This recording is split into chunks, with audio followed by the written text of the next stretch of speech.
Everyone's talking about AI these days, right? This season on Compiler, we're diving deep into how AI is reshaping the world we live in. Join us for a new season of Compiler, an original podcast from Red Hat. Subscribe now, wherever you get your podcasts. One of the hardest parts of getting older is feeling like something's off in your body, but not knowing exactly what. It's not just aging, it's often your hormones too. When they fall out of balance, everything feels off. But here's the good news.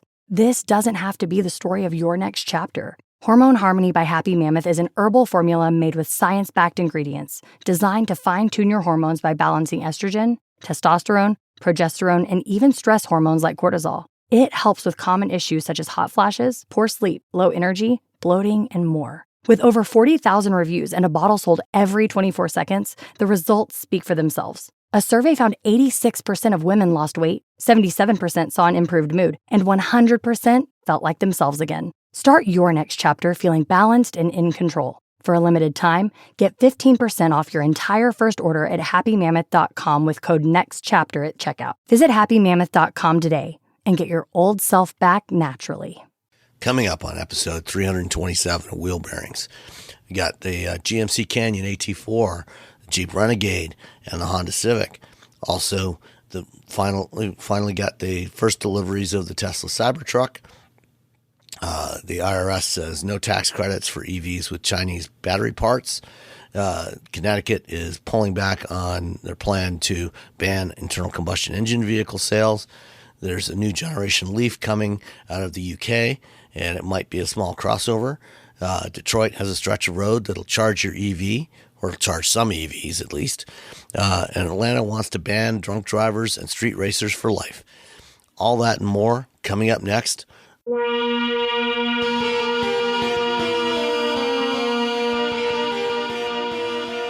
This is episode 327 of Wheel Bearings. I'm Sam Abuel-Salmon from Guidehouse Insights, and I'm going to apologize right now for the sound of my voice. I've been battling a cold, so hopefully it's not too annoying for everybody. You're like Tom Waits. You sound like a character actor. It's actually kind of intriguing. I mean, I'm practicing to be in a noir detective movie. It's like, she had legs that went down to the ground. She was quite a dame. I'm Roberto Baldo from SAE International. And I'm a guest. I'm Tanya Gazdik from Media Post and Ward's Auto and A Girl's Guide to Cars. Thank you for joining us today, Tanya. And Nicole is still somewhere in Europe having fun. So why don't we start with you, Nicole? With you, Tanya. What have you been driving? All of us girls, we all just look the same, right? Yeah, girls look the same. Interchangeable. Yeah, so interchangeable. Nicole, Tanya, whatever. Just call me Hey You. Hey, ladies. Yeah, hey, lady. What have you been driving, Tanya? I was just telling you, I just drove a rental car for a week for 1,300 miles, a Jeep Renegade, and I was on vacation in Utah. I hit all five. My husband and I hit all 5 national parks in 6 days. Ooh. And drove and then we did the Ford Bronco off-rodeo. We drove our Jeep to the off-rodeo. That was kind of fun. And then we drove a Bronco in the off-rodeo. Did they let you take the Renegade in the course at all? No. It stayed in the parking lot. It didn't. It was a rental car. I would not have done that because I don't need to pay that, that fee when I break a rental car. Yeah. So what did you think of the Renegade? The little baby Jeep. I honestly had never driven one before, so I was very intrigued by it. It was very small, we parked next to some other compact SUVs, and it was considerably smaller, even compared to them. But it was very capable. I drove a lot of mountainy, curvy Utah roads. Utah roads are a lot. Even, they're quote unquote, interstates are a lot. You're doing a lot of mountains and curves and stuff, and it held up really, really well. Yeah, it's been a while since I drove a Renegade. It's been several years, but I had one, like when it first came out, I had one from the press fleet, and I also drove them a couple times at the What's New events that they used to do at the Chrysler Proving Grounds on the off-road course there. and you'd be surprised. I mean, it can actually do some real off-roady stuff. Yeah, I mean, we didn't try much because, like I said, I was a little nervous about that. It had 55,000 miles on it. You know, it was like a 2-year-old Jeep Renegade. That's a lot. Yeah. That's some rough miles. Right, in Utah. But I was really surprised at how, and we need to do more of that as journalists, because we always drive these brand spanking new cars with, like, I'm driving a Honda Civic this week and it's got 900 miles. Clearly I'm like the second or third person to ever drive it. And it's like, that's really not as accurate as driving a 55,000 mile car, to see what it's actually like, after it's been living for a while. So is it something that you would recommend to other people to consider if they want a small, like, what trim level was the Renegade? The one I had? Yeah. I don't know, but it didn't have a lot. I mean, so it wasn't like it wasn't a Trailhawk screen, and yeah, I mean, it was just a base. The screen was like the size of a credit card, which was kind of hilarious. I was just like, screens have definitely evolved in 2 years. That's the other thing. You drive a car that's 2 years old versus one now, and it's like, we've come a long way in 2 years. Yeah. So what about the Civic? Well, I've only had the Civic a couple days, and so far so good. It's I've got the turbo, so it really, I've read other reviews of it saying that it's okay, but not super spirited, and I would disagree. I mean, I was doing some serious accelerating on the freeway yesterday, and I got up to 109 without even trying. Dun, dun. Better not do that in Atlanta. No. We'll I know later. we're going to talk about that. So when I do that, there is nobody else around, and I hold it for like a second and then I go back down. So I don't really feel like I'm being dangerous. I mean, technically I'm breaking the law, but I gotta test the car, right? Yeah. I guess you gotta do what you gotta do. I'll tell the cops when I get pulled over. So I gotta test the car. Yeah, when we've got my wife and I have a Civic. We've got a 2017 Civic hatchback, which also has that 1.5 turbo, and we've had it for 6.5 years now, going on almost 7 years, and it's still a great car, and it's always had plenty of performance. It's got more than enough performance than people need as a daily driver. I think 175 100%. Horsepower. Yeah, 100%. And it's got so many other, standard features. It's the wireless Apple CarPlay. I know that should just be basic now, but it's not, as we know. And it's just so nice to get into a car that immediately hooks up to my phone without much trying.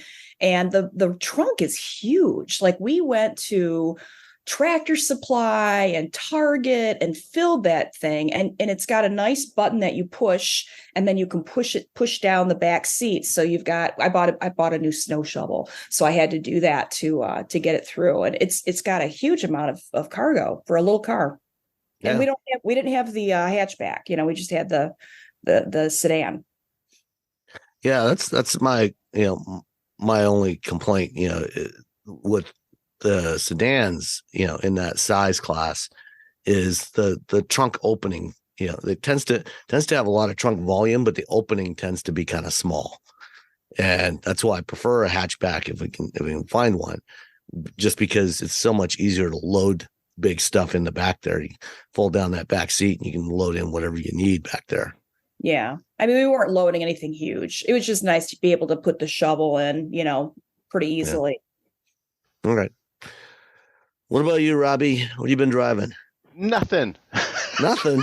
Nothing. I don't have a car this week. I'm so busy with 1,000 other things that I don't have a car. I didn't even bother asking. I haven't even sent a list to the car guy, to our fleet manager. I've just been like, I got stuff to do. I got to do this stuff. So mostly I've just been playing catch up. Maybe I'll get a car next week. I'll send an email to the guy and be like, hey, I need to drive a bunch of cars, because I really do need to drive a bunch of cars. Like the World Car of the Year voting is going to be coming up, and I probably have driven maybe 20-30% of the cars at this point. Ooh, you got some work to do. Yeah. I'll have to double check the list. and I'll go from there. But I'll just be like, hey, I need to drive all these cars. I couldn't go to the event. That's why. I mean, I had so I didn't get the 2 days at least of 16 different cars to sort of knock out a big chunk out of them. So yeah, I drove my BRZ around and my Hyundai. So those are both still nice. I still enjoy both of those. Is the Jag X Type still sitting in your It's driveway? still sitting. I haven't done a damn thing with that.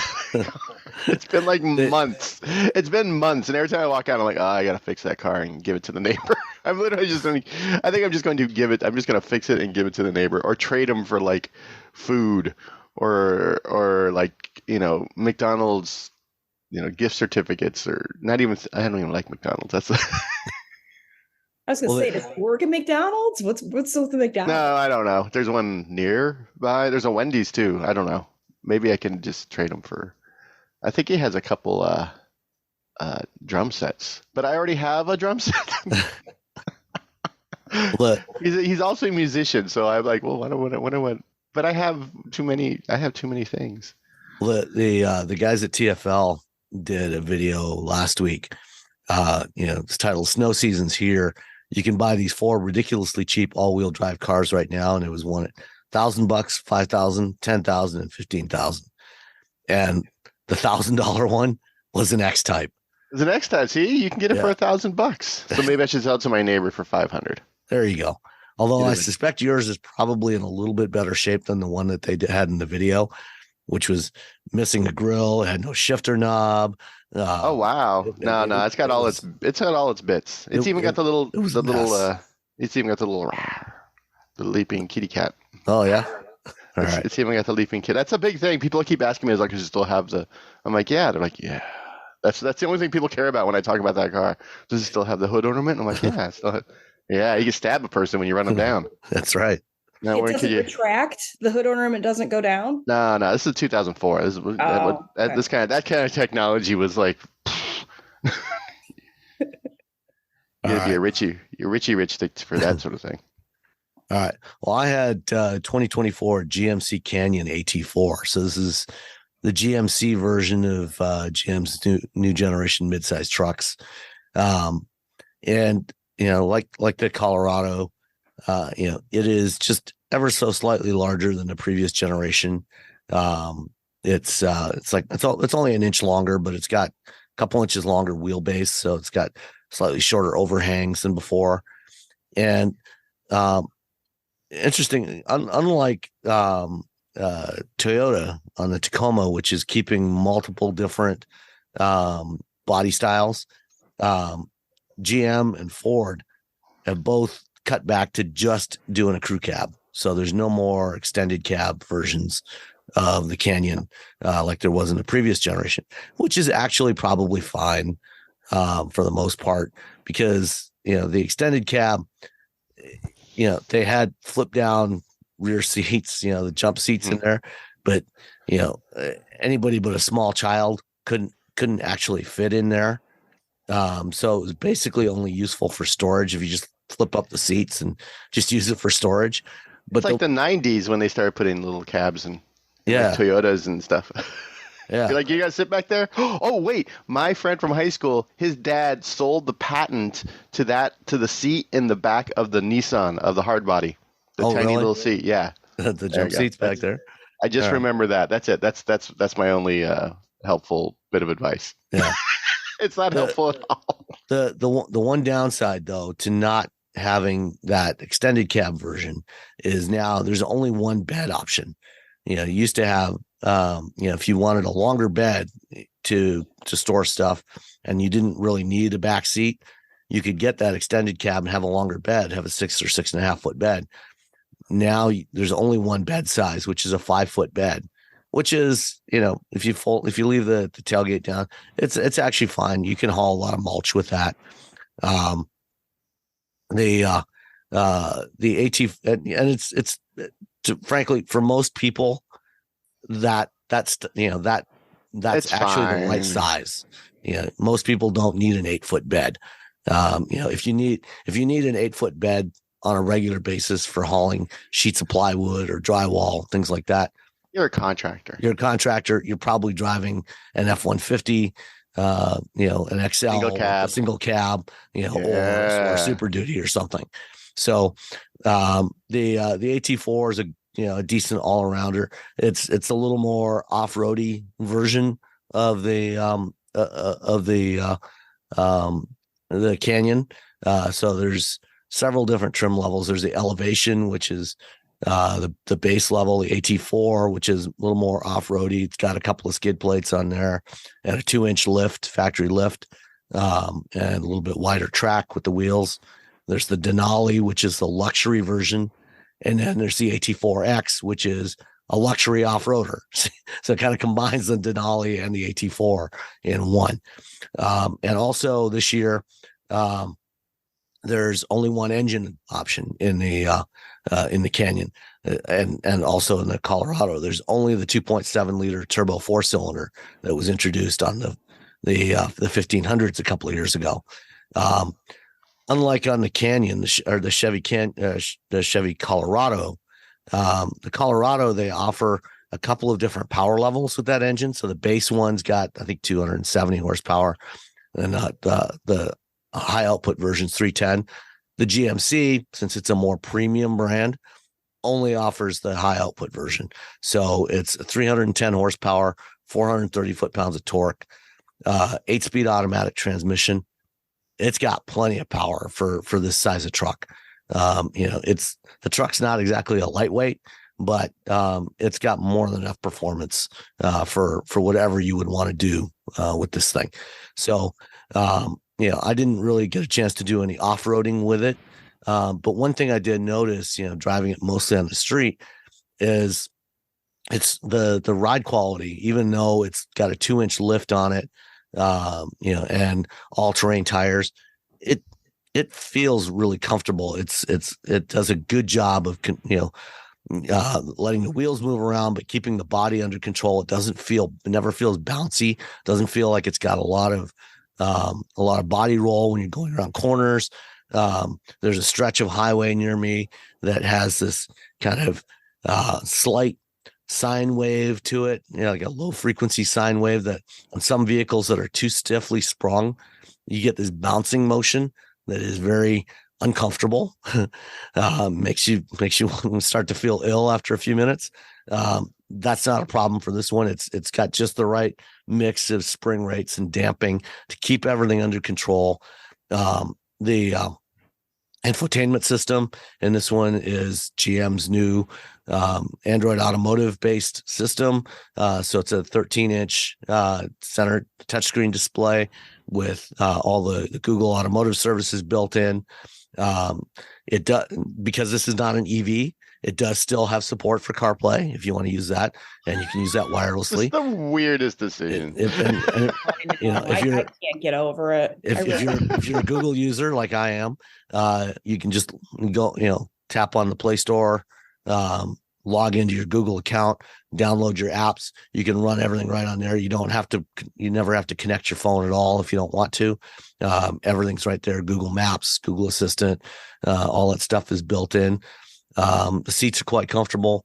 The interior was quite nice. The one I had the desert sand metallic finish, so it's kind of a light tan color, and 18-inch wheels did I have the 18s or the 20s? Can't remember now. No, it had the 18-inch wheels, and they're 31-inch tires.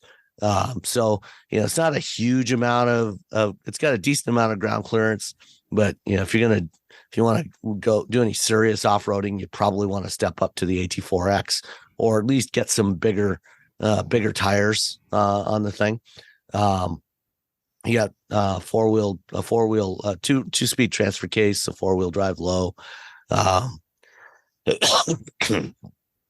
and digital instrument cluster, 8-inch digital instrument cluster, all in with all the options on this one. It had the AT4 premium package for $1,840, sunroof, spray and bed liner, which is always a good thing to have. $49,245. One downside That's a lot of money for a truck. But it is. But trucks. When you look at the price of a full size, the answer to every truck is Maverick. That's the new answer to every truck. Absolutely. I was just going to say, what is need something bigger? Tacoma. What? Well, I was going to say this Tacoma. So what is this? What's the starting price on this? Because the starting price on the new Tacoma, I just had it in front of me. It's a very reasonable $31,500. Now the GMC website doesn't want to load again, so I will have to get back to you. I just had it opening. Yeah, I did too, and now it doesn't want to load. It knows you're looking. For oh no, they're cross shopping. They're cross shopping. Yeah, okay, right. So the 2-wheel drive elevation trim. Starts at $38,890. Ooh, that's a go buy a Tacoma. Sorry, well, Tacoma wins.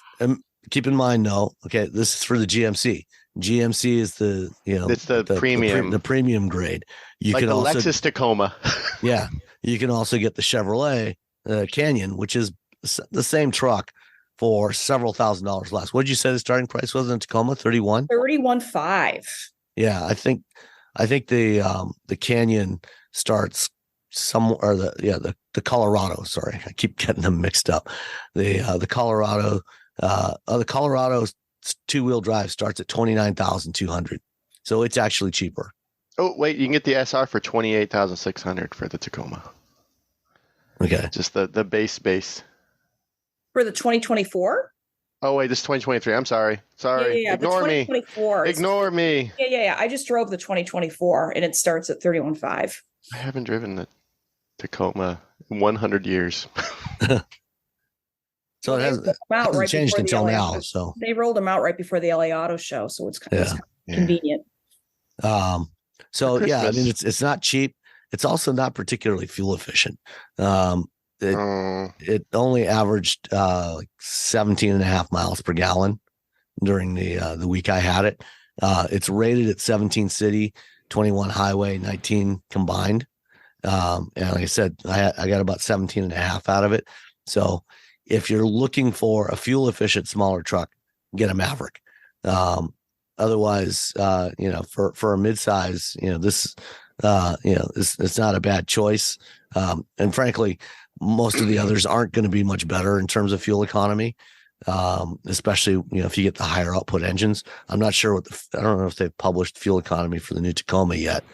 I'm looking at what are the specs right now, and they're saying you can get up to a manufacturer 26 mpg highway. Is that with the gas or the hybrid? That's the entry level SR. Okay. Yeah. So I think the 2-wheel drive, you probably get a manual transmission too. In the Tacoma. Yeah, that's something that's also unique. So why don't we jump right to that? Of the three of us, you're the only one that drove the Tacoma. What did you think of the new Tacoma? Very impressed. I will be honest. It was way more capable. We did a lot of off-roading around Malibu, and it was great. I mean, it handled well. It felt confident on, very scary roads, and it was great on paved roads too, which is probably more important, and comfortable. The seats are new and they're very comfortable, which was nice. Oh, that's nice. Little glitchy on so they had us using Google Maps for our routes, and on two different models it froze, and it could have been connectivity because we were in the mountains, but it was a little annoying. Yeah. I've had Google Maps freeze just in general, like using CarPlay recently, it just stops working. So I don't know if it's a Toyota needing to update their software issue, or it's a Google issue. Is it on Toyota vehicles specifically, or on other brands too? Oh, my car? No, it's just CarPlay. On the CarPlay. This is CarPlay. No, this is CarPlay. Okay. This is just CarPlay in general. It's just freezes up. It's gotten progressively worse over the last probably 8 months, and I'm sure it has nothing to do with the fact that it also has, while Google was everyone decided they were going to lay off a bunch of tech people because they're like, well, if Twitter did it, we should do it too, and now things aren't working quite right. And I'm like, yeah, I didn't know who to blame with this. it was, like I said, it was on multiple vehicles. So I'm like, you can't just blame it for being a prototype, Yeah. vehicle. I think it had something to do with the software. Blame it on the rain. And that's the problem when you've got multiple layers of software from different sources, is trying to figure out where the root cause of the problem is. And I think this is one of the reasons why most automakers are shifting towards using Android as the core OS, so that they at least have that built-in thing. So they have some level of control over at least that part of it. So if you have a problem with the projection, that's a harder issue to tackle. Sometimes, like I know on our Honda, my wife drives that mostly, and sometimes, it just loses the connection to the phone. And I've seen that on other vehicles as well, with Android Auto and with CarPlay. So it's tough when you've got these different devices that have to interact with it, and the more you can embed it and have some control over that, the easier it is to diagnose and fix those problems. There is a strip of road. Oh, sorry. No, go ahead. There's a strip of road along Interstate 80, right before the bridge, if you're heading west, where it doesn't matter what car I'm in. 90% of the time, Apple CarPlay will just freeze and stop working. There's something happening along this one. All of CarPlay or just the maps? The whole CarPlay, all of CarPlay would it'll freeze and then it'll just cut out. Every car, my car, BMWs, Mercedes, like anything that supports CarPlay, it's like this one strip. And I've talked to Antoine, who's over at CNET, and there's a spot over where near he lives where it does the same thing. I wonder if that's an issue, with iPhone and its connectivity to the cell network that's doing There's that. something Causing some interference there. Aliens, maybe government aliens. Maybe GM's, shift to wanting everybody to use the native system isn't so bad if we can get rid of issues like this. My problem with native systems is they don't crowdsource current traffic, which I want to know traffic but they're using Google Maps, which is crowdsourcing that traffic. So so they're getting that data from anybody that's using Google Maps or Waze. That data is being fed into the Google Maps that's running in your car, because they're it's still connected. Do all native systems use Google Maps though? No, all the systems with Android Automotive except for Stellantis. Stellantis is using Android Automotive, but with TomTom Maps. They're not using Google Automotive Services.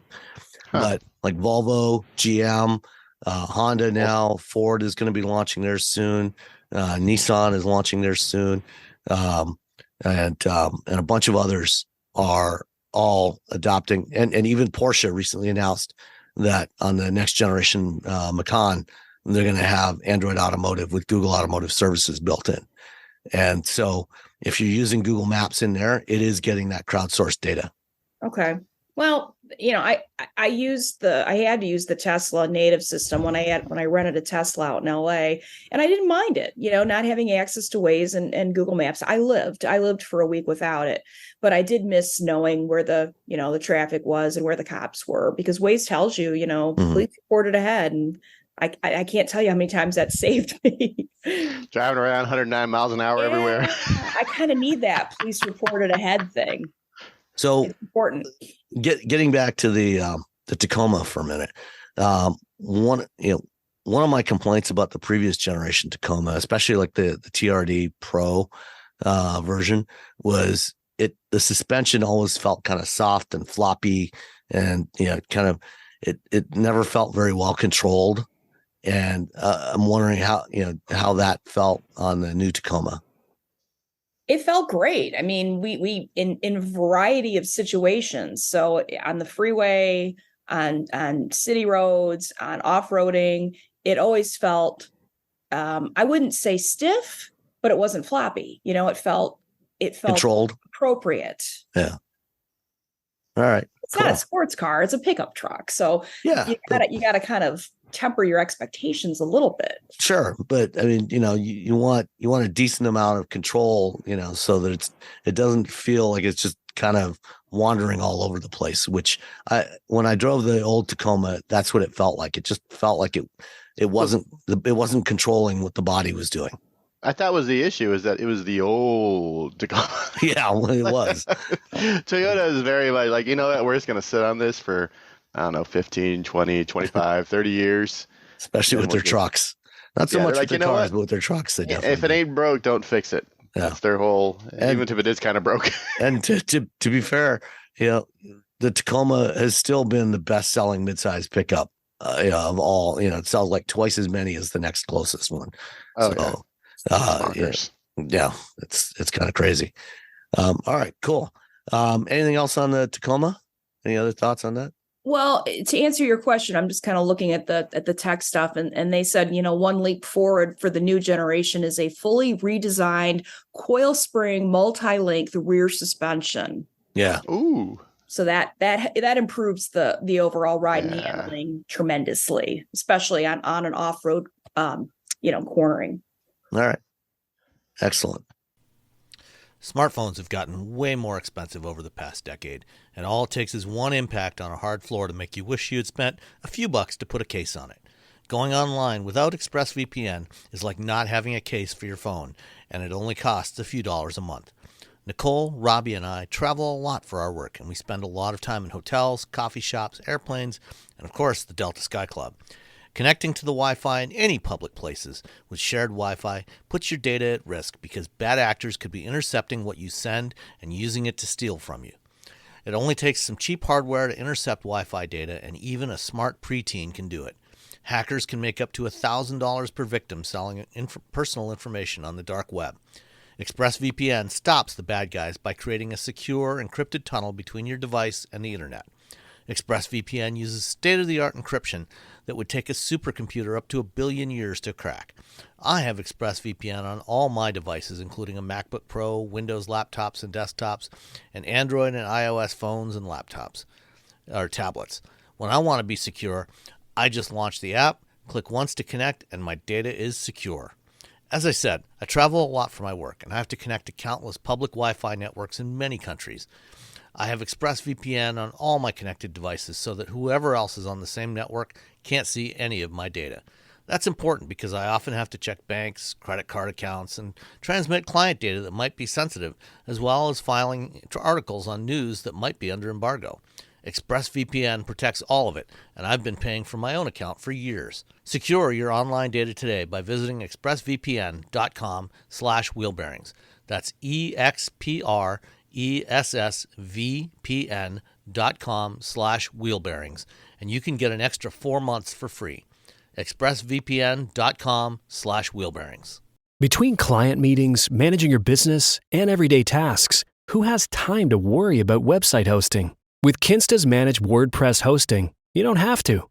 They handle the technical stuff, delivering lightning-fast load times, enterprise-grade security, and 24/7 365 human-only support. Simply switching to Kinsta could make your site up to 200% faster. Kinsta's custom dashboard makes managing sites easy, with powerful features designed to save you time and effort. Plus, their free expert-led migrations ensure a smooth transition. Ready to see why Kinsta is trusted by thousands of businesses? Get your first month free at kinsta.com. That's KINSTA.com. Kinsta, simply better hosting. Everyone's talking about AI these days, right? This season on Compiler, we're diving deep into how AI is reshaping the world we live in. Join us for a new season of Compiler, an original podcast from Red Hat. Subscribe now wherever you get your podcasts. Did you know you can support Wheel Bearings directly? Head to patreon.com/wheelbearingsmedia and you can become a patron today. Your contributions will help fund the platforms and tools we use to bring the podcast to you. And exclusives and improvements are already on the way thanks to your generosity. So if you want to be part of an automotive podcast like no other, head to patreon.com/wheelbearingsmedia. We've updated the Wheel Bearings merch store, and now there's a whole bunch of new choices, new colors, new styles, t-shirts, sweatshirts, hoodies, hats, mugs, travel mugs, stickers, aprons, tote bags, you name it. You can get your Wheel Bearings merch at shop.wheelbearings.media. Go check it out. That's shop.wheelbearings.media. Are you feeling overwhelmed by hormonal changes? If you're a woman, you're not alone. With over 1,000 hormone disruptors in our environment, it's no wonder things can feel out of balance. On top of that, natural changes like PMS, menopause, and other life stages can leave you feeling tired, irritable, and trapped in a constant battle with your body. But here's the good news. You don't have to suffer through it. Hormone Harmony by Happy Mammoth is here to help. This herbal formula fine-tunes your hormones, balancing estrogen, testosterone, and even stress hormones like cortisol, which can contribute to weight gain, racing thoughts, poor sleep, and more. With over 40,000 five-star reviews and a bottle selling every 24 seconds, the results speak for themselves. Ready to feel like yourself again? For a limited time, get 15% off your first order at happymammoth.com using code NEXTCHAPTER at checkout. Visit happymammoth.com today and get your old self back naturally. All you homeowners have unique needs. Some feel the need to paint their door a vibrant shade of blue. Others have the need to decorate their bathroom with fish, anchors, and other nautical items. And because each homeowner has unique needs, Geico helps you get the right coverage for your home and what's in it. That way, you get exactly what's right for you, even if your needs are unique. Get more with Geico. Have you ever killed a houseplant before? Don't worry, you are not alone. But what if I told you you're not destined to be a plant killer? What if I told you you could not only fill your home with gorgeous, luscious, happy, thriving plants, but live a happier life through caring for them? Hey, new plant friend, my name is Maria. I am a former plant killer turned happy plant lady and host of the Growing Joy with Plants podcast, where it is my life's mission to help you grow happy plants and thrive alongside them. Because when you learn to care for plants, you really learn to slow down, connect with nature, and nurture yourself too. Each week, I share expert tips, inspiring conversations, and soulful planty wisdom to help you grow a greener, happier life. So if you're ready to turn your plant struggles into plant joy and get the green thumb you've always dreamed of, search Growing Joy with Plants wherever you listen to podcasts and hit subscribe. That's Growing Joy with Plants podcast. Let's grow some joy together.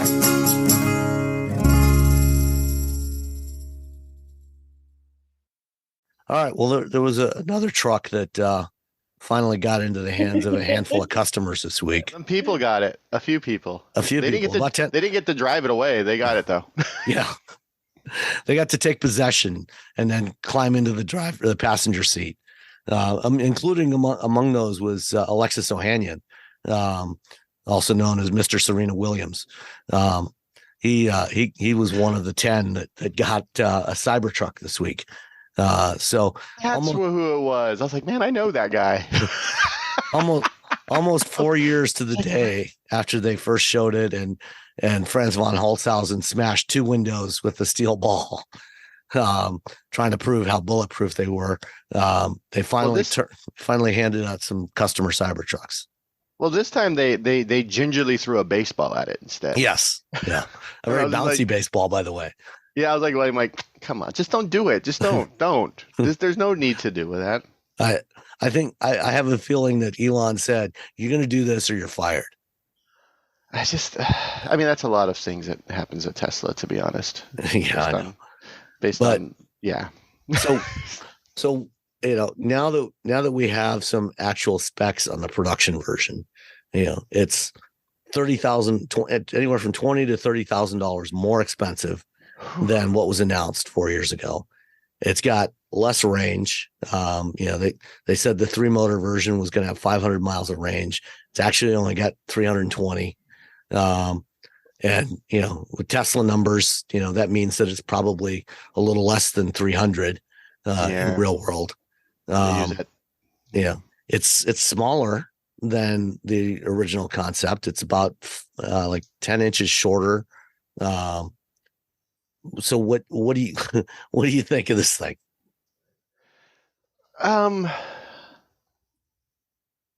Well, let's. Did either of you watch any? I watched the event. Videos? I was at the Cybertruck unveil 4 years ago. I got a video on Instagram of them breaking the window with my phone. And here's the thing: is like I don't have to like something for it to bring joy to other people. That said, it took forever. I I don't know. I mean, apparently someone said, I don't know, I haven't even researched this. You can't sell it in Europe because it doesn't meet the standards, like safety standards. I'm surprised it meets the U.S. safety standards. Yeah, I'm surprised The more as I well. look at it, the more I think. Based on what I've seen of the crash test video, I'm not entirely convinced that it does. I don't think it could. I mean, just the front end of it is not engineered for a crash. Yeah, I don't know. I mean, yeah, people are going to buy this because they're going to buy this. That's all there is to it. But will they be able to? It's weird. It's cool. I think, but I'm just going to go back to, they should have shown it off. They should have said a year later, said, you know what, it's going to be really hard to make it the way we want to make it. So that's going to be a low run, low production vehicle. You can also get one that looks pretty much exactly like it, built in a traditional fashion that people can buy for $40,000. But instead, they just held fast to this idea that it was going to be, the special steel, Tesla steel, or whatever they're calling it. And it's stainless steel. Yeah, well, they're special Tesla stainless steel. I don't know. They say a lot of things. It's hard for me to yeah. And so, people are going to buy it. Good for them. I think if you're in the market, the Rivian's going to be a better, just better all the way around. There's no reason a truck this big should go from 0 to 60 in 2.6 seconds. I don't think the WTF on the GMC Hummer should be an option. Like, these things are so heavy, and they're just like, look, we can go from 0 to 7. Like, no, you're just throwing a bowling ball really quickly down the street. That's not cool. If it's your jam, fine. I wouldn't buy one. It's not really that. They kept talking about how it's utilitarian. I'm like, I guess in a way that a hatchback's utilitarian. You have the little cover in the back. You can throw things in the back, but it's not a truck. Does that make sense? It's not an F-150. Well, it's the TFL did Roman and Andre did a video the other day talking about it, and Roman said, you know what? After watching that reveal, I'm going to call it a cybercar. I'm not even going to call it Cybertruck. It's cybercar, because in fact, I guess during the event, Musk referred to it as a car something like 19 times. He didn't refer to it as a truck. He referred to it as a car. And so Roman just said, I'm just going to call it cybercar. Well, but they have to sell it as a truck because clearly this does not meet any sort of pedestrian safety standards. No. It's just a big pedestrian smasher. Yeah.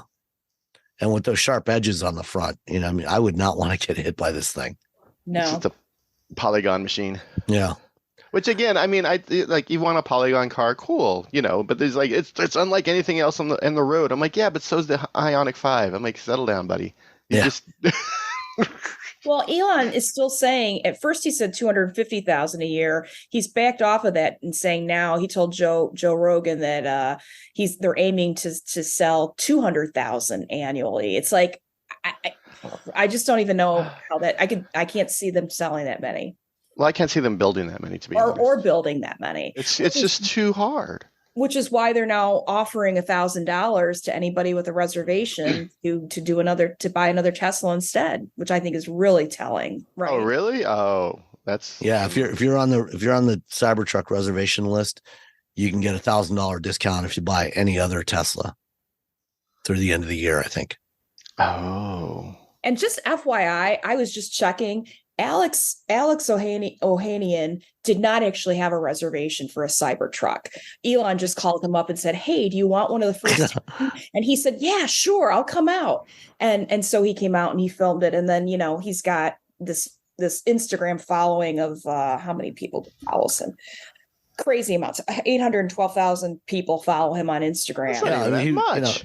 He was co-founder of Reddit, and he's been around the tech industry a long time.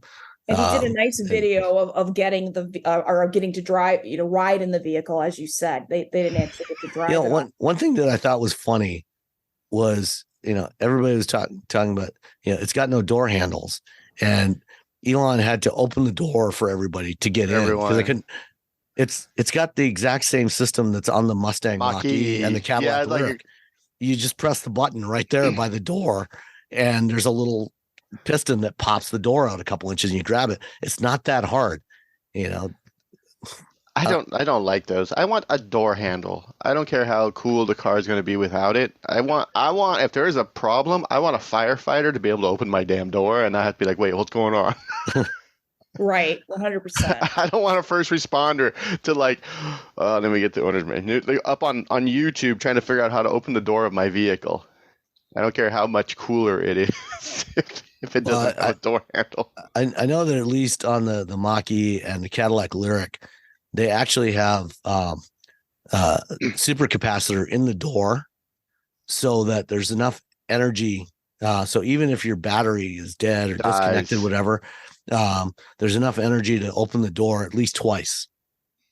So you still just press the button, and it's all contained within the door. I don't know if Tesla has executed it the same way or not, but hopefully they have. I feel like there has to be like a rule. You would think there'd be a NHTSA rule. I don't know. You think there'd be a NHTSA? So that's the thing. A lot of things you would hope there were NHTSA rules, but there aren't. They aren't. Yeah, there's that's a whole other issue. Yeah. I noticed that they added the power supply in the back. You can plug things in. You can work at you get 11.5 kilowatts. So that's nice. Yeah. So everyone they saw F-150, which everyone copies everyone else. So that's not a dig on Tesla. It's just like, oh, that's a good idea. We should do it too. I didn't see the Cyber Quad though. What's going on with that Cyber Quad? I guess they didn't have it at the event, but apparently it may be on the website now to order. Really? I saw that somewhere. There's definitely pictures of it around. No, I don't see it there yet. There's a lot of clothes. Yeah. But chargers.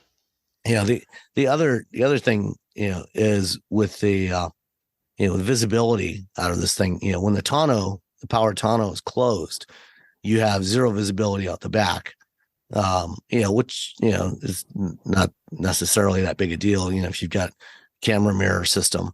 But if you're towing with this thing, the outside mirrors are actually pretty small for a truck.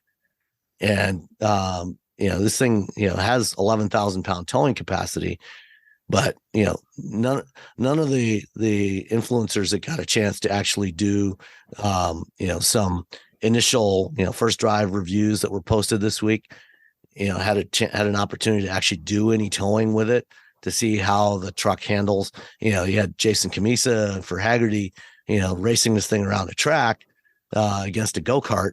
And, apparently it handles pretty well on a track, but, I don't know how well it's going to handle with an 11,000 pound trailer on the back. And, your visibility of what's going on back there, might be pretty limited as well. Yeah. You need the little extenders. Yeah. I wonder if you can buy those. I guess you just buy the ones for like an F-150 or Silverado and you just, clamp them on. I mean, it's stainless steel. You should be fine. You can do whatever you want to it. Sure. Why not? Speaking of stainless steel, do either of you have any stainless steel appliances in your kitchen? No, my appliances are 100 years old, and I've heard horror stories about stainless steel, so I will never get a stainless steel. I mean, it's great if you like fingerprints. I mean, who doesn't like a good fingerprint? Especially if we're doing crimes. So one other interesting detail that I guess they didn't talk about during the presentation is the range extender battery. So if you they have an optional battery that you can get that can be installed in the bed that takes up about a third of the bed volume, and increases the range. So with the tri-motor, you can get from 320 to 440 miles of range. With the two motor all-wheel drive, you can get up to 470 miles of range. But of course, a battery like this is going to weigh probably at least 500-600 pounds. So it's not going to be something you're going to slide in and out on a regular basis. But the funny thing is the guys at Electrek just found a patent that Rivian was granted in 2020 for a range extender battery that you put in the bed of the truck of the R1T. And so they already have a patent on what Tesla is doing. And apparently the Tesla battery is going to cost $16,000. Ooh, that's a lot of money to lose space in the back of your car for extra range that you literally don't need, because if there's anything about the Tesla vehicles is that you have the Tesla network. You're fine. You don't need that battery. Where are you going? Are you driving to Antarctica where there are no chargers? Well, I think it's Elon said if you're hauling very heavy things up mountains, you're going to need the. Yeah, I mean, if you're towing a trailer, that the 340-mile range that you have with the all-wheel drive version, it's going to be half of that. It's going to be 150, 160. Just like it is with a Lightning, or a Rivian. You're going to cut your range in half with a heavy trailer. Because it's such a hassle to charge an electric truck or any EV with a trailer, you probably would want to get that. Ideally, the way they do it is they would actually let you rent the battery from a Tesla service. Oh yeah, for the weekend. I need this for a long weekend. Go to a service center, have them put the battery in, and big then crane. And then you rent it for a week or two, whatever, for your road trip. When you're towing your camper trailer, and then you go back when you return and they take it out. I talked to Tesla a billion years ago about this, about pull-through charging stations, and they have some, but they're supposed to. There are a few, but not many. They were supposed to, they told me at the time, which was 2020, which is a while ago, that they were going to be building a lot more. Well, all right. It's a lot of things. Any other thoughts on the Cybertruck? It doesn't have the dash cluster. Every car without dash cluster makes me sad. Yeah. But that's the way Tesla's going. I'm actually surprised that they kept the dash cluster in the Model S and Model X when they refreshed the interior of those cars. Yeah, I know. I'm looking forward to seeing one in the wild, especially here in Detroit. And I'd like to see it next to an F-150 or a Silverado or a Ram. I'd really like to see the comparison next, side by side. It's slightly shorter. One thing that was interesting, among all the dimensions of the Cybertruck got smaller from the original concept, except for one, the width. It actually got 7 inches wider. 7 inches? I sat in that thing. It was fine. It's the width is listed as 86.5 inches, 86.6 inches, which is the same width as the Hummer EV. And that is a ridiculously wide vehicle. So why would all right, okay, fine. I sat in that thing with 5 people at the launch event. It was fine. I mean, one of them was a child, so I guess that's I don't know. All right. Sticking with EVs, Fisker.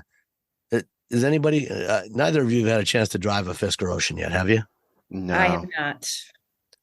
Yeah, it sounds like Fisker's having some challenges. I was actually talking to somebody else in LA, and things are not looking good there right now.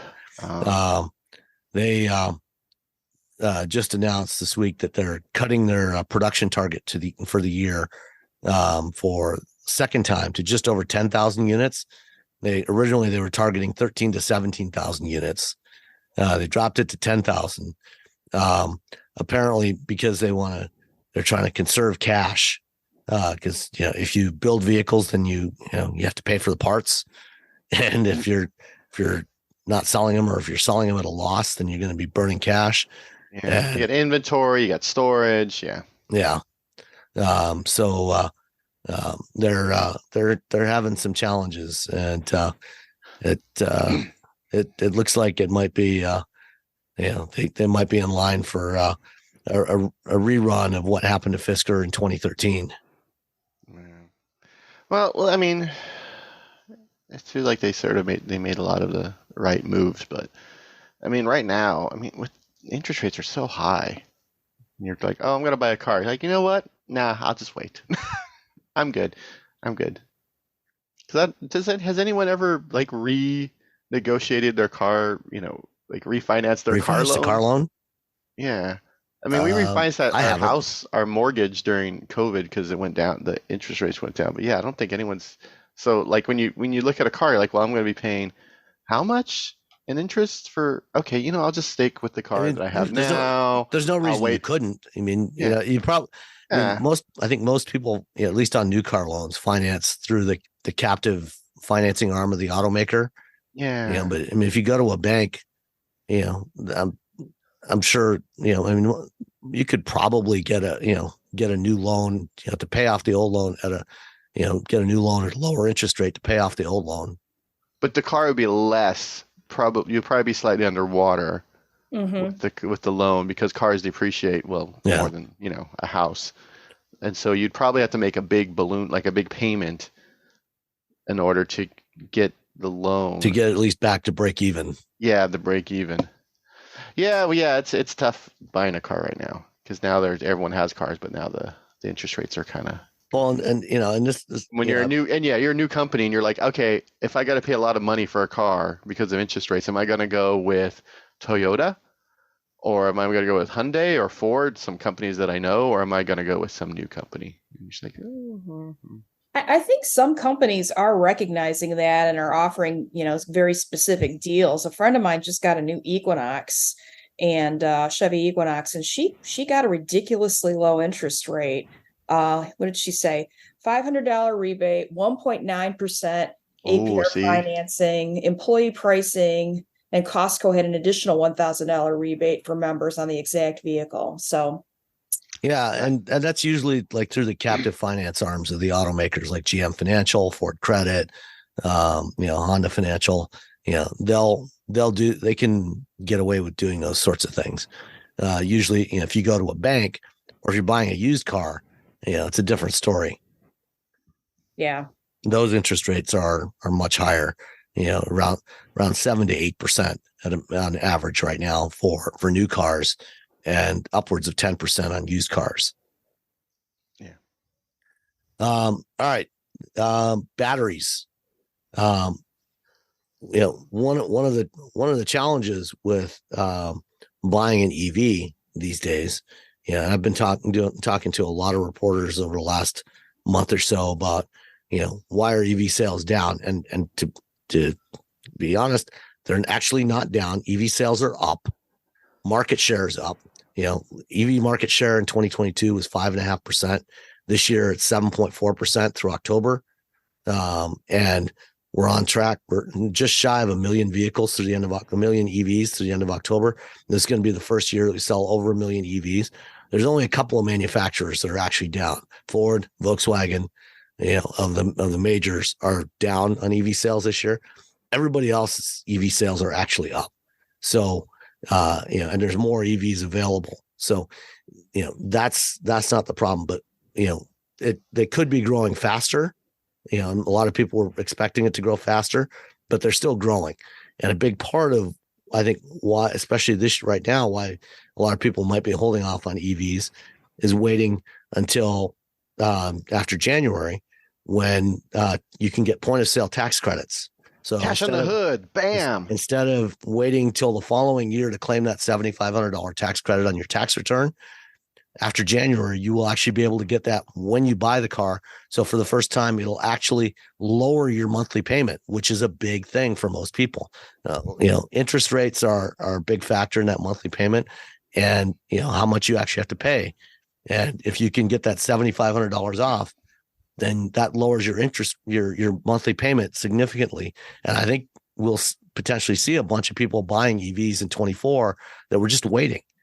But IRS just issued their guidance on how some of the stuff is going to work for what vehicles are eligible for tax credits. Basically, it comes down to if your EV has any Chinese-made parts or any Chinese-made minerals. Actually, the minerals are 2025, but any Chinese-made parts, components in 2024, and then in 2025, any Chinese processed minerals, you get no tax credit at all. Dun, dun, dun. Which Volvo is. Ooh. Yeah. Polestar. Yeah. So there's you get nothing, like Willy Wonka. Yeah. So there's probably a bunch of EVs. So even if your EV is made in the US, if you don't have those, if it's got any parts, battery parts made in China, you might be out of luck for any tax credits. I mean, Well, this if is that's not an incentive to build a new battery plant, I don't know what is. Yeah, well, I mean, we've got unless you're lots of Ford battery and plants under CATL. construction. Yeah. Which was like, that's their big deal. They were partnering with CATL, and it was like, yeah, that seems like a smart idea. And they're like, oh wait, hold on. They're licensing some production processes from CATL. They're not. Well, sorry, they actually are buying batteries for the Mach-E and the F-150 Lightning right now.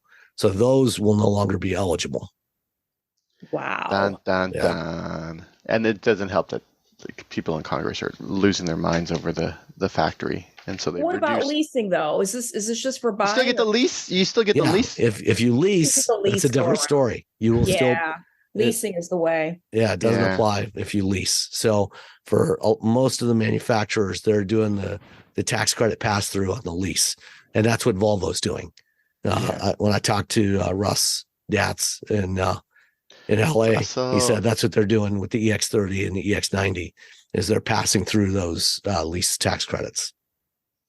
And you know what? Right now with EVs, I mean, everything keeps changing. I mean, we leased our EV. We're going to lease the next EV. I don't know how many leases we'll got, maybe 2 more before we think, okay, now I feel like things have settled because everything's moving so quickly. Fortunately, we have a charge point charger. So if our next, vehicle has a Tesla connection, we can just swap out. You can actually, with the charge points, you can actually just buy a different cable. Oh, will they let you replace the cable? Yeah. Oh, that's so nice. You can do that with the charge point ones. So yeah, just look it up on the old. I think it's like $700 for a new kit. So it's not cheap. It's not expensive. Well, it's $700. You might actually be cheaper to just buy a new charger. Buy another one. Yeah, maybe just buy a new charger. Yeah. But we're topped off at like 50 kilowatts right now, so it's not like we're getting any extra speed from what we have installed on the house. Just lease. Just lease. You'll be. We leased our Kona. We're happy with it. We'll lease the next vehicle, which my wife, we still have our fingers crossed that maybe it'd be the ID Buzz, but I don't think that's going to happen. But we had the EV9 a few weeks ago, and not the EV9, sorry. EV6? EV6. And my wife really liked it. She's like, oh, there's a lot of room in here. I'm like, the Ioniq 5. And I've had these vehicles before. She just doesn't ride in all of them every time I have it.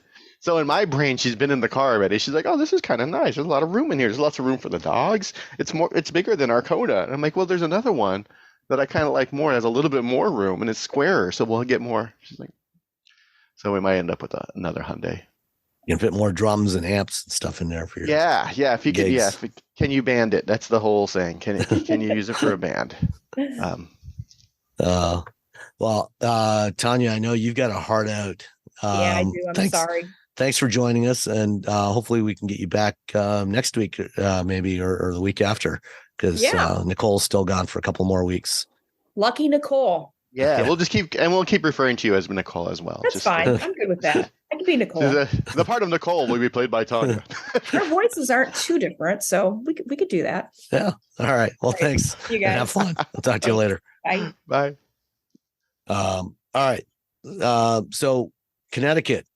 Connecticut was going to join the list of states that were going to impose a ban on sales of new internal combustion engines in 2035, just like California and Washington and several others.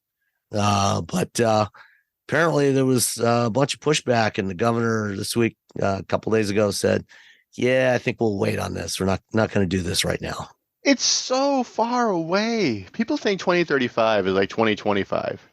I know. It's so far away. I remember when this broke with California, I put it on Car and Driver, and I just had to keep telling people, I'm like, this at the time was like 2020. So I'm like, it's like 15, 14 years away. It's so far away. And even in the past few years, like there had been advances. It's so far away. We have so much time to work on the infrastructure, which is really the biggest issue right now. We have over 10 years. It's so far away. Yeah. And, by 2030, we should certainly have most of the infrastructure issues resolved. And, hopefully by 35, we'll have, the cost of the EVs, will start coming down significantly, there'd be, I think, EVs available 2027 in every segment. Bloomberg, just something. I think 2027 we're talking parity. Well, we'll see. I think that's what it was. But that was supposed to happen. A few years ago, they were also saying 2022, 2023. Yeah, but we also had, COVID, which broke literally everying. So. Yeah, and we don't have any more pandemics. Everyone just chill out. Wars, military wars and geopolitical trade wars and nonsense like that. That it keeps driving up prices of materials, everything. So it's hard to predict that stuff. Ideally, by somewhere between 25 and 27, 28. EVs should be close to cost parity with internal combustion vehicles. But a lot of things can change that, suddenly spike prices in lithium or nickel or cobalt or something else. China can just say, we don't want to do that. We don't want to sell it to you at this cost. And that's the problem with getting most of our minerals from China right now, is that they control the entire market. And so, there's mining operations and there's extraction operations that are going on in the U.S., but our regulatory system is so dense that we're talking like 10 years for, if you're lucky, to get it like a new mine. And it doesn't necessarily all have to be mined domestically. The tax credit regulations do allow for getting materials from countries where we have free trade agreements, like Australia, for example, and Chile. As long as it doesn't go through China at some point in the process. That's the only thing. But and then I think we're going to see a lot more adoption this decade of lithium iron phosphate batteries. And this week the guys at Our Next Energy put out a release. They've been working on. They've got two things that are working on. They're working on domestic LFP batteries. They're starting to produce those now at their plant. They've got a pilot line running, and they're going to have a high volume line running in 2024. But they've also got their dual chemistry Gemini battery, which uses a mix of lithium iron phosphate cells, and eventually it's going to be manganese cells for a range extender. So most of the time you're just using the LFP. When you do need that occasional longer range, it'll recharge the LFP cells from the manganese cells. They got a development deal last year with BMW to build an iX with a prototype Gemini battery, and they released their test results this week. Their battery was the same form factor as the battery, the stock battery in the iX, and on the WLTP test, it went 608 miles on a charge. Which is, we talk a lot about Hyundai and how Hyundai's killing it, but BMW has done so many really cool things with their EVs. They're not using, I've talked about this before, they're not using permanent magnets, rare earth magnets in there. So they don't have to, they're not stuck hoping that China doesn't raise the prices of rare earth magnets. So stuff like this, LFP is becoming big. I just talked to someone talking about lithium sulfur batteries, which are supposed to have higher energy density. So there's a lot. Again, 2035 is a long way off, and battery technology is moving so swiftly. Even if you look at solid state batteries, and you're like, well, in 2030 we'll be able to sell 30,000 of them. I think was Toyota's deal. Actually, I think it was 10,000. I'm sorry, 10,000. But if it's Toyota. So, once they figure out how to do it at scale by 2035, if again, solid state's always been 5 years away for the last 15 years.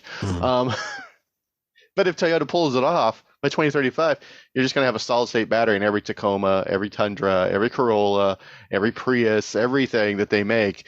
They're going to have these tiny little dense batteries that deliver really nice range. So there's a lot going on. It's not just solid state, not just lithium ion. It's just a lot of smart people working to solve this problem.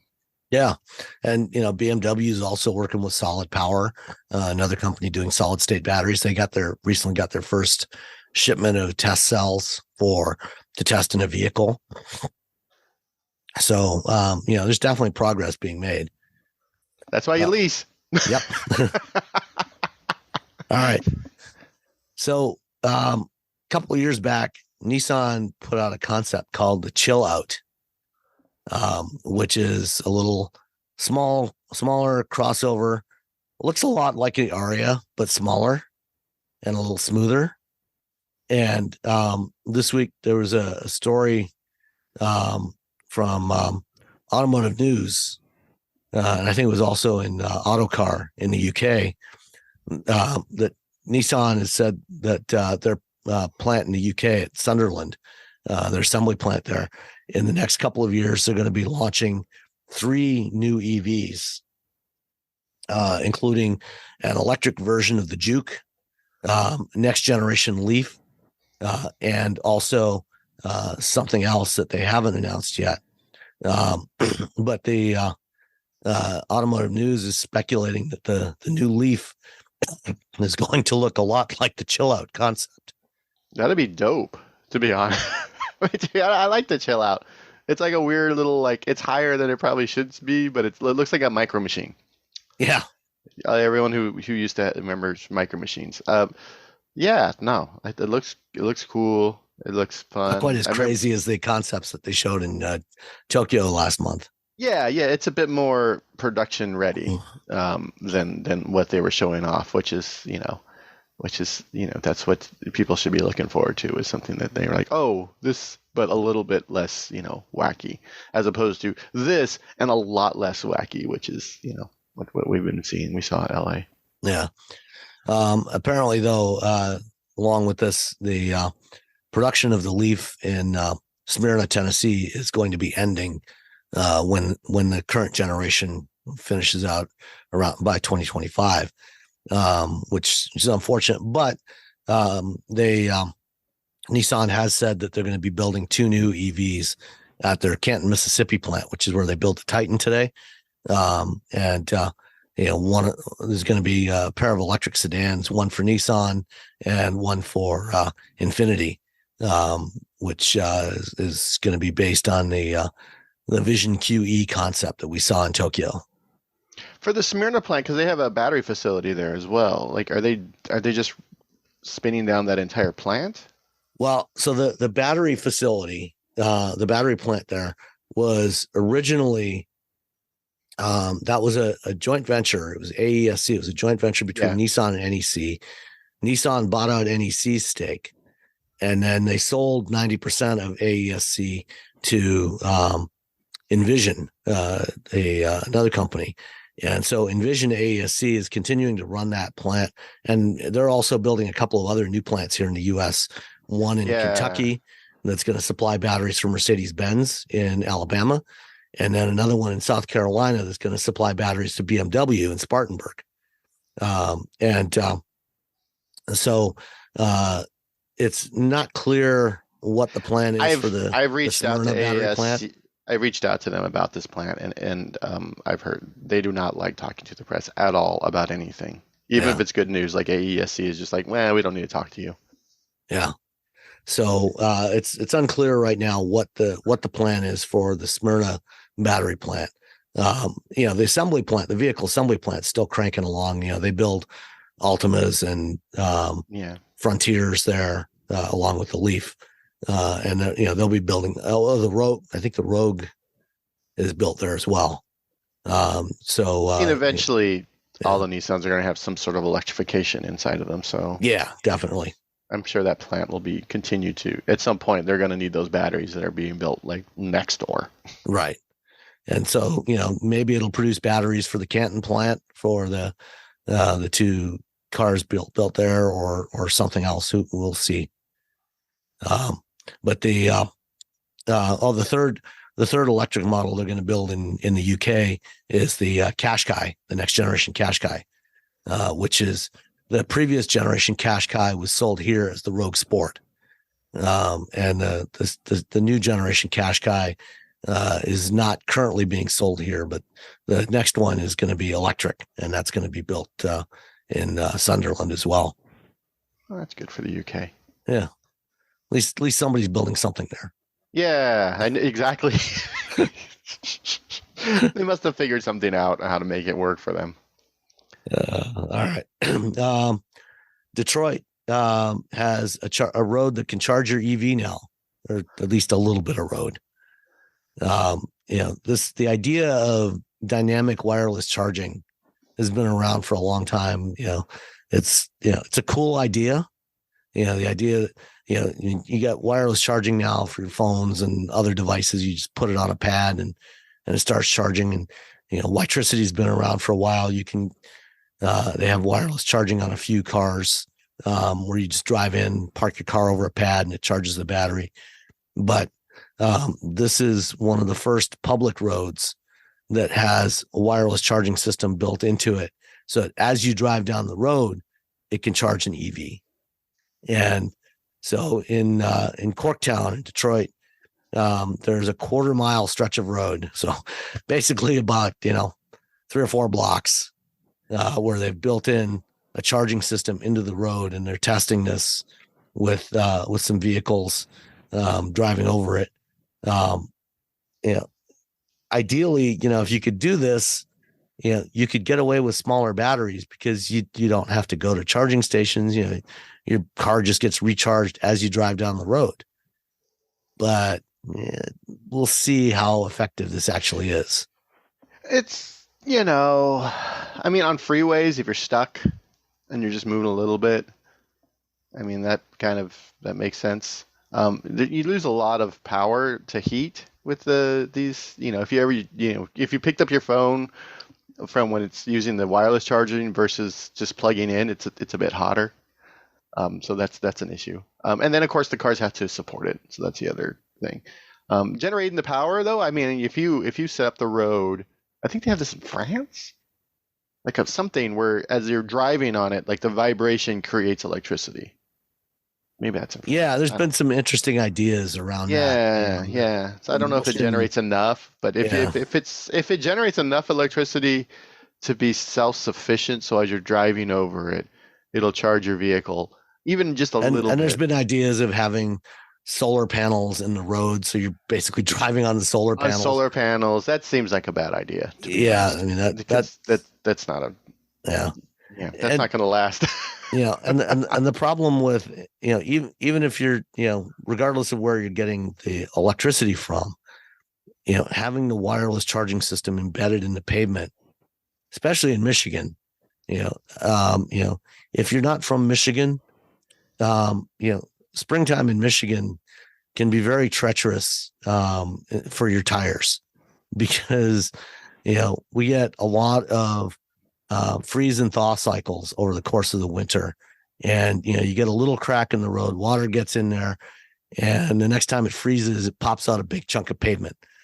And it's expensive enough to maintain roads. When you add this in there, I don't know how durable this is actually going to be. And I think this is part of what they want to test with this, is to see how durable it actually is when you're driving over it, and how well it survives. So, we'll see how well this works next April. Michigan's got turn this on. Every time I drive to Michigan, I'm like, oof, man, you guys, I don't know why anyone would buy Dubs in this country. I honestly don't know. I've had flat tires with regular tires, from, fortunately I've only had to replace one wheel on my wife's car from a pothole. But I've replaced multiple tires over the years that either got blown out completely or, ended up with a big bulge in the sidewall. It's not good. We kind of had we had a taste of that in California after all the intense rains, because it just kept raining, so it just kept wearing away and destroying the roads. And I ended up with a flat tire in a press vehicle with it. It just destroyed the sidewall. I'm like, well, that's the end of that tire. And, I had two in the span of like 4 months. Last fall and then early winter, had it on the Lucid Air. Got a flat from a pothole. And then in the Nissan Versa got one. But at least the Versa had a spare tire that we could put on. So Yeah, that's nice. That's nice. I had a BMW during Monterey Car Week that I drove over a curb because where they had us park for quail. I think there was a piece of metal sticking out of the curb, and it just sliced into the sidewall. And fortunately, I had a spare, so I like called somebody. I'm like, "Am I allowed to change the tire on this car?" And they're like, "Yeah, well, if you want to." I'm like, "All right, done." And I just hung up and just. It took like 30 minutes to find out if I was allowed because I didn't want to do it, and then someone gets in because someone else gets in trouble because I was allowed to do something that some lawyer doesn't want me to do, and BMW is notoriously kind of paranoid about some of these things. Because what if I'm changing a tire, I hurt myself? Now they're liable. Yeah. They're like, "You know how to do that?" I'm like, "Yeah." I'm like, "Yes, okay, yeah, just do it." It'll take us an hour to get out there. I'm like, "No, man, I'm gonna do this in 5 minutes. I'll see you guys in 30. When I had the Versa, Mike Austin and I were on our way to a meeting and driving through downtown Ypsilanti, hit a pothole and heard the tire pop. And so I immediately pulled over and we pulled out the donut. And between the two of us, we had the flat tire off and the donut on, had it jacked up and back down again in like about 6 minutes. Yeah, it's not. Yeah, find a rock, throw it under one of the opposite wheel, so the car doesn't move, even with the e-brake on, because especially if it's the one of the rear tires, and then go to town. Yep. Find a rock, use it as a chuck. All right. Or a chalk. What is it? Chalk. Chalk. There we go. Chucks for your drill. That's right. Yeah. All right. Atlanta, the Atlanta City Council passed a resolution. They're calling on the Georgia General Assembly to pass a bill to create harsher penalties for dangerous drivers. What they're asking for is for drunk drivers, serious speeders, and street racers. They want a 5-year license suspension for the first offense. Second offense, 10-year suspension of your license, and third offense, license revoked for life. Whew. Well, drunk drivers, I don't know why you get your license back the first time. Anyway, but yeah, I mean, I guess people make mistakes, and you can change as a human. Is super speeders? I don't know. I without like looking into it, like what's that mean? Are you doing 100? Are you doing 109? Like what's the speed for that? And then racers. I mean. I did reckless driving. I think there's a lot of people I see driving just like complete idiots. Mm-hmm.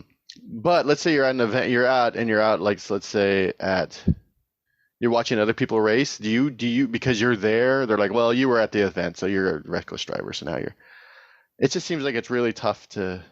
I don't know. On one hand, I don't. These people shouldn't be doing any of these things. On the other, how do you determine who is the person who is guilty?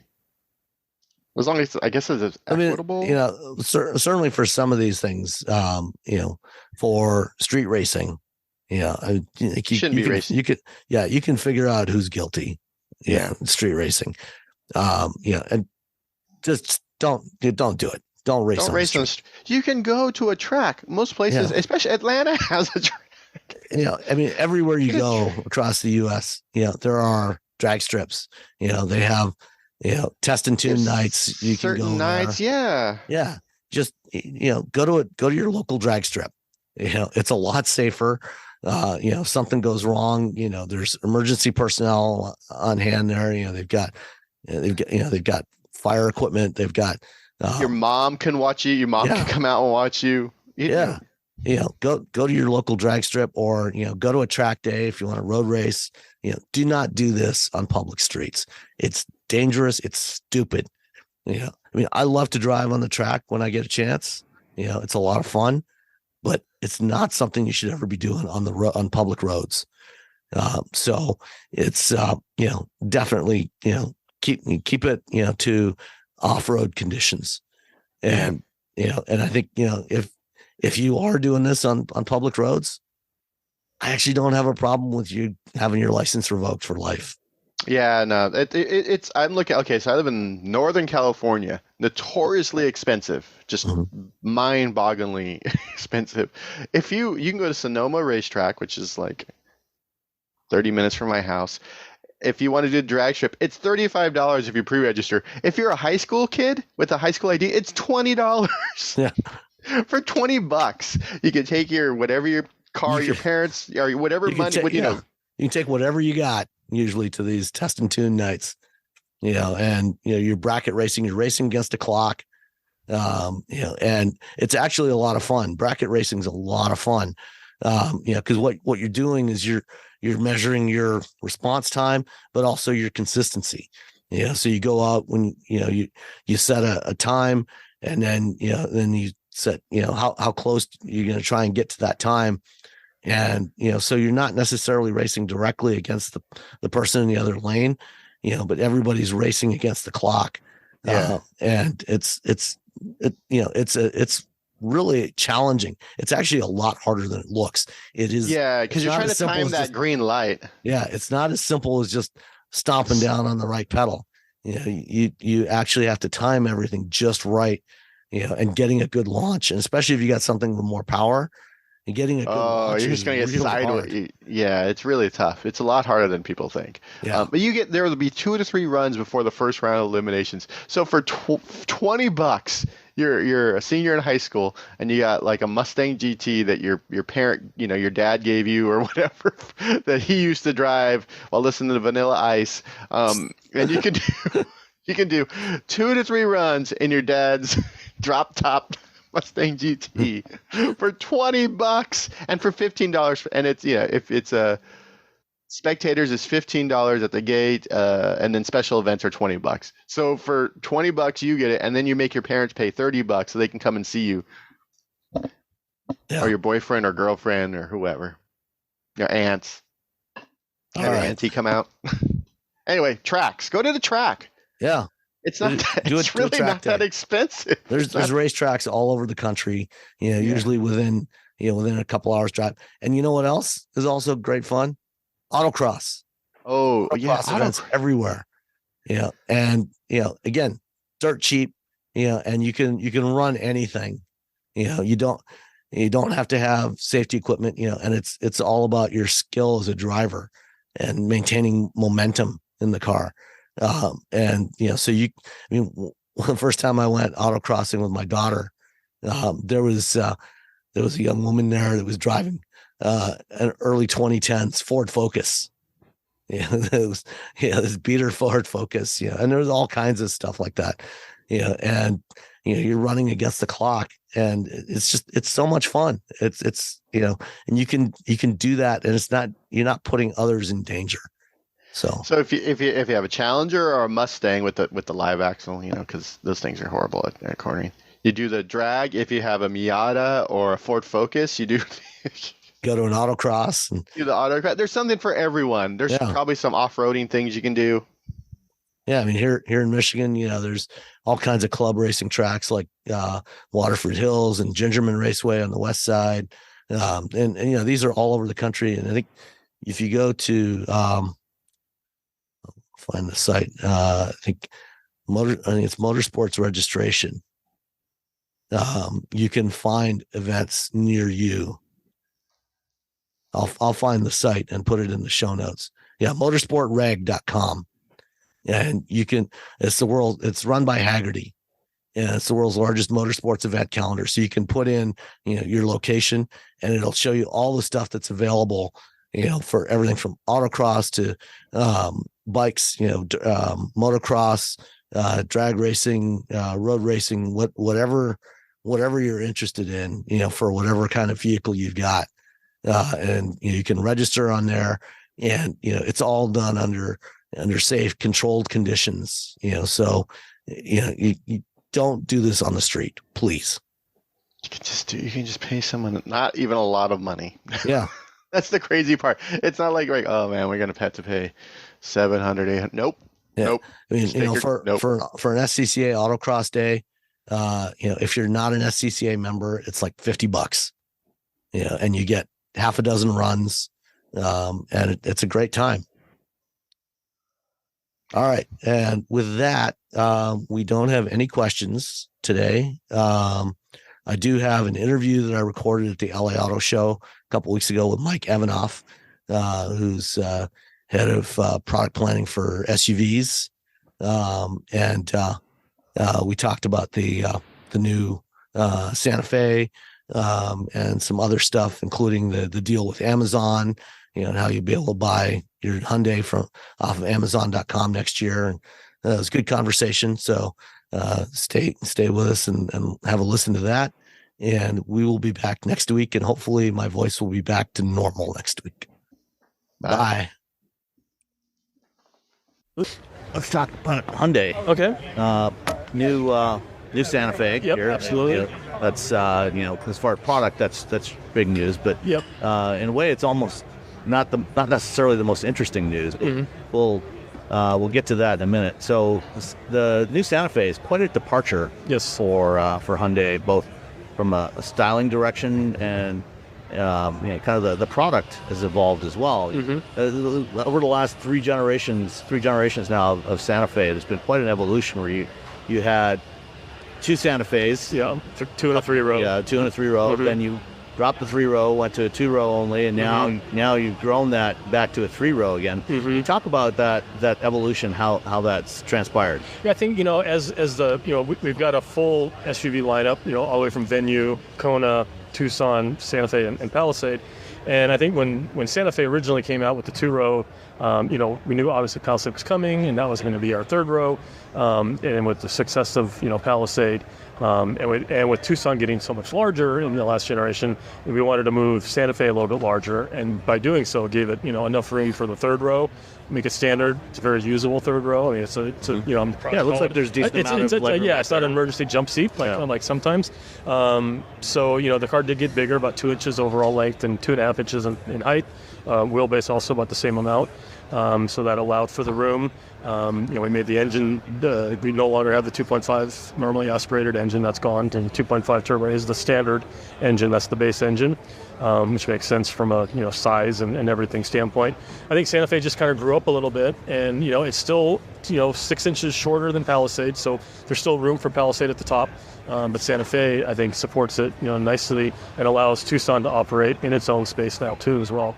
Yeah, it's kind of the story of the industry, where a nameplate will grow, yes, over time, right, and then new ones come in behind and backfill those size segments. It's funny. I always talk about in all my, because I've been doing this for a long time. It's like when the new generation car comes in, for a car, something as simple as a car cover to keep it covered. I'm like, just get the car cover from the car segment above it. Last time, and it fits. The new. It's a small anecdote, but it's just kind of it's kind of how it goes. Yeah. Each one does get a little bit bigger, but yeah. So now we got some more space in the lineup, and who knows, leaves room for Palisade to even stretch a little bit more in the future. And of course, you've also got the EV side of the lineup. Yes. You get the Ioniq 7 coming sometime next year. So powertrain wise, you got the 2.5 turbo and the hybrid. Yes. No more plug-in hybrid. No more plug-in. Is that going to stay that way, or for Santa Fe, I think it's going to stay that way. We have the two powertrains. We wanted to focus on those two. The mix of power of the hybrid will be obviously increasing moving on into the future, and both those powertrains, basically 100% of Santa Fe is assembled in Alabama. So whereas before the plug-in did come in from Korea, so we wanted to focus on just keep it simple, 2 powertrains, all U.S. built here in the States. We still do offer the plug-in in the Santa Fe, or in the Tucson, so that's still available at a lower price point. So if somebody wants to pursue that, the plug-in side can still do so with Tucson. But for Santa Fe, I think it's going to remain with what you see for now with the 2 powertrain options. As the Hyundai lineup has proliferated over the last several years, adding a bunch of EVs, and you've got ICE and hybrid. Yep. Would you say as the plug-in hybrid maybe kind of gotten squeezed out? Is there less demand for it than there might have been in the past, or is it just? It's just in general. I think it's a little bit more of a niche as far as the product offering itself. You have a lot. There's a little bit more complexity with the larger battery and everything, and that translates directly into MSRP too. So it's a slightly more expensive proposition as well. So we just wanted to kind of keep it, like for Santa Fe, just keep it simple. We're not walking away from plug-ins by any means, at least for this. No, you're certainly expanding the BEV side of it, the lineup. Yeah. So So I think it's a lot. There's a lot of powertrains to keep going. And obviously it costs a lot of money to homologate every one of those, to certify them all. So you got to make some decisions. Economies of scale, and quite frankly, I mean the plug-in represented probably around 5% on the outgoing vehicle. So I think just to simplify things, just give them the 2 engine options and go from there. So with Santa Fe, with the changes to Santa Fe, do you expect the customer base for that vehicle to evolve? We do. We kind of positioned, and we're very cognizant of Palisade too, so we want to make room for both. We kind of see Santa Fe as more like refined, rugged, whereas Palisade, a younger life stage, younger family. Palisade would be more mature family, older family, a little bit more premium in its positioning, but definitely room for both. But Santa Fe just kind of has evolved, and I think success with Palisade shown us 3 rows. There is a market, definitely strong demand for it, and with the size increase and everything, it just made sense to just not have different configurations, just keep it simple and grow Santa Fe and give it back the 3rd row that it had once before. You didn't have to make the choice now; you just did it. Yeah, interestingly, the new Santa Fe almost seems like it fits right in the same slot where the Veracruz was way back when. Your first 3 row. Right. You mentioned the word rugged in there, and something one of the things that's new on the Santa Fe is the RXT? XRT. Yep. Got the right letters. Yeah. Exactly. So XRT, which is a trend we've been seeing, across a lot of utilities, having a more ruggedized variant. And talk a little bit about what you've done on XRT to differentiate that from other trims. So we've had XRT and we have it in Palisade now. We have it in Tucson. We have it in everything. And it's a mid-level trim. A little bit more rugged looking, but it kind of stopped there at that point. It was just more of appearance. We're growing XRT. We have plans for it, down the road in the future to expand it even more potentially. But for this particular example, it's the first XRT or first Hyundai actually to have all-terrain tires. It does actually have, and the tires are a little bit slightly larger outside diameter, so you get a little bit of a lift from that, but you also get about a 1-inch suspension lift as well that we've incorporated into it. So like your approach and departure angles, all that are increased or better on the XRT. So it's not just appearance; it's actually some capability behind it. And also the towing is increased to 4,500 pounds. So that's about 1,000-pound increase, and that was primarily through cooling, cooling capacity increase to get the higher tow rating. So is this Santa Fe XRT kind of a foot in the water to check, to see if Hyundai buyers will go for a more off-roady type vehicle? You anticipate maybe going beyond what you've done with XRT? I think we will take it beyond what you see here today. It takes a little time to get all that developed, but I think the Hyundai customer is open and willing, and might attract some new customers as well. Now that there are, with this Santa Fe especially, I think, and XRT being a little bit more capable, and what we might have in the future. We kind of saw it with the N brand too. We attracted a lot of people who would never consider, a Hyundai before with the N's, but then that translates into, third party or word of mouth. They have family, they have friends, so it helps us in a very credible way. I think we can talk within your peers. I have this Hyundai N or I have this Hyundai XRT, very capable. I think that bodes well for us in the future. And with the design direction for the Santa Fe, maybe a better fit with that idea of a rugged off-road utility than some of the others, just from the way it looks. It looks like, with that bit of lift, like maybe it belongs off-road. Right, and the boxiness and the more upright appearance, maximize the cargo space. Cargo space is up like 19 cubic feet over the outgoing model, and so it's they really did, and Sang up and everybody below always says, they really worked on that car from the inside out, and it really shows. There's a lot of like unique customer delights, and I kind of think of them as, whether it be that center console that opens both ways or the UVC sanitizer. They really spent a lot. That's an interesting feature. By the way. They really, especially coming off of what we did the last couple of years. They really spent some time and put some effort into that interior, and a lot of those things. I mean, there's costs involved, but some of the other things, like just like the hooks, on the seat backs, to hang backpack or gear bag, or where we put the USB-Cs, in the seat backs themselves. On the side. On the side. We started with Palisade, I think. Yeah. And so now we adopted here in MX-5. Just little things. I'm sorry, Santa Fe. That little things that get incorporated that would go a long way with the ownership experience. Okay. So speaking of ownership experience, yes. Let's talk a little bit about the other stuff that you announced today with Amazon. Okay.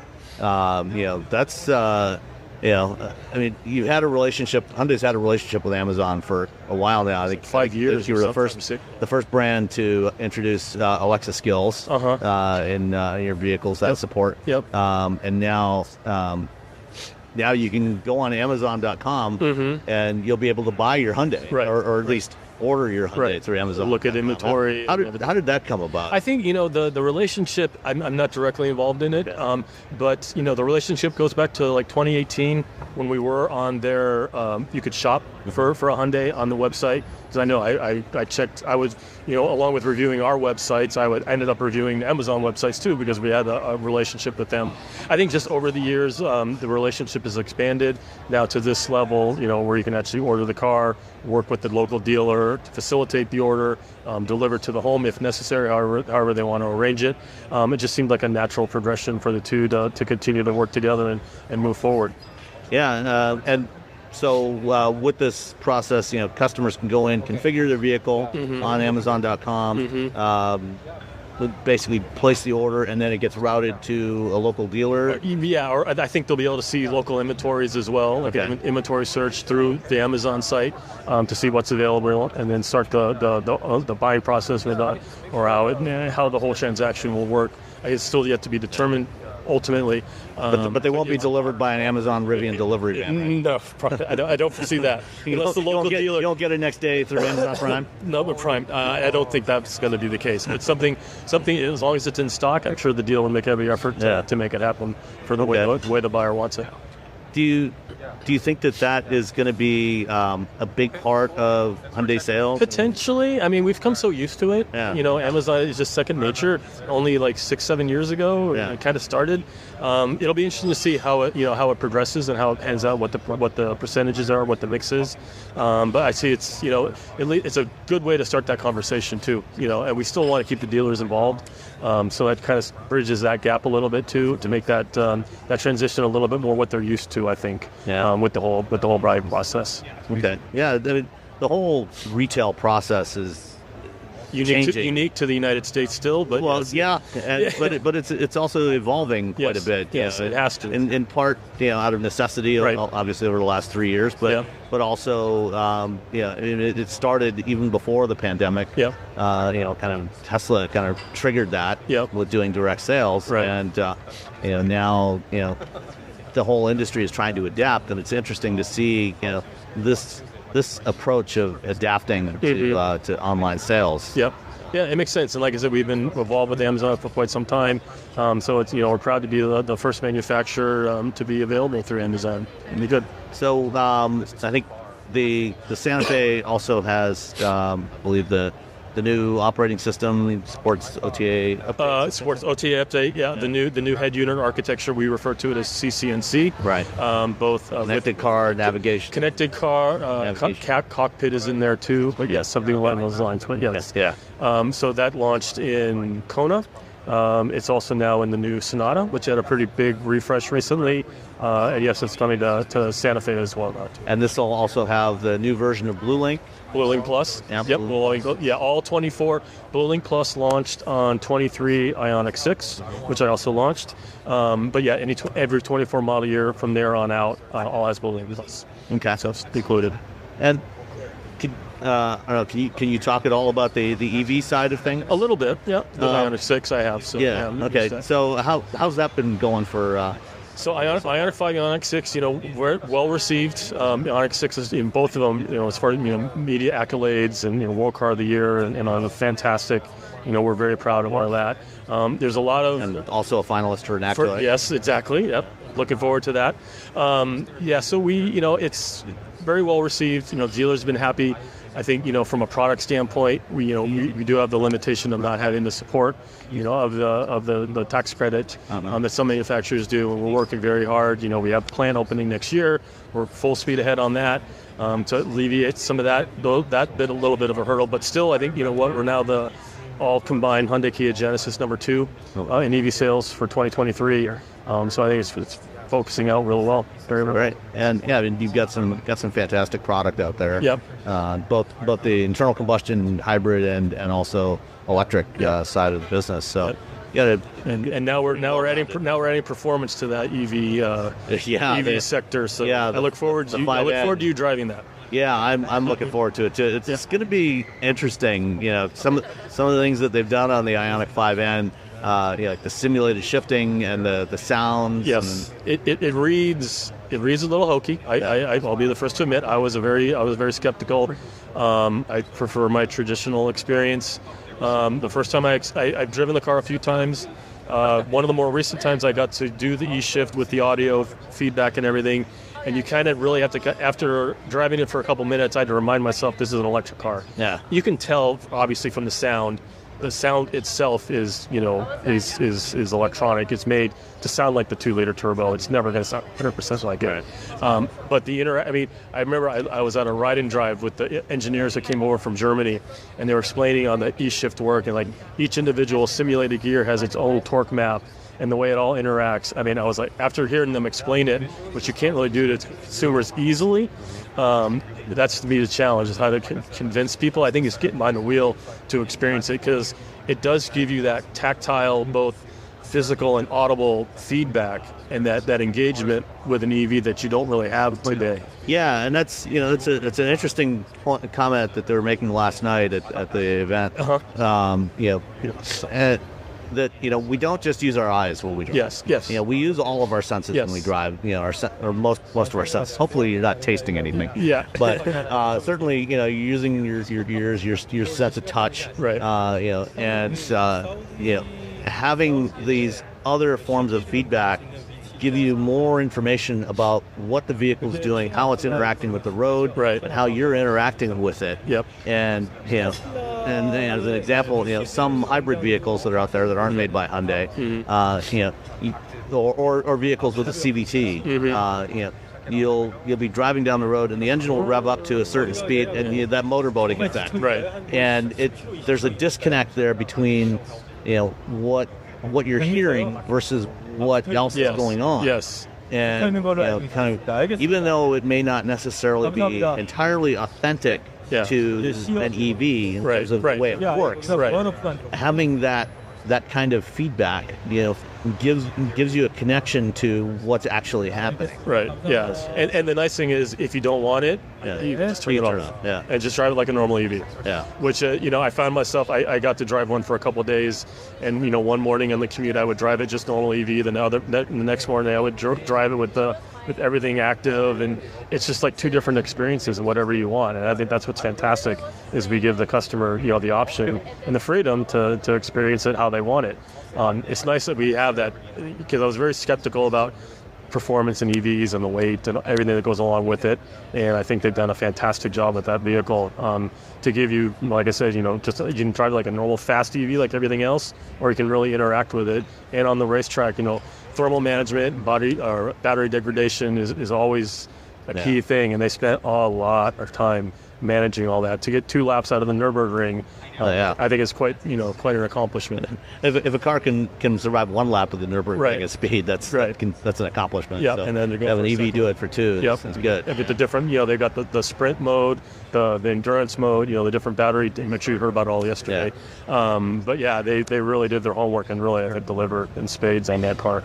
Yeah. So looking forward to it. So it's like Hyundai continues to be on a roll. It's been going on for a long time. It's good to see.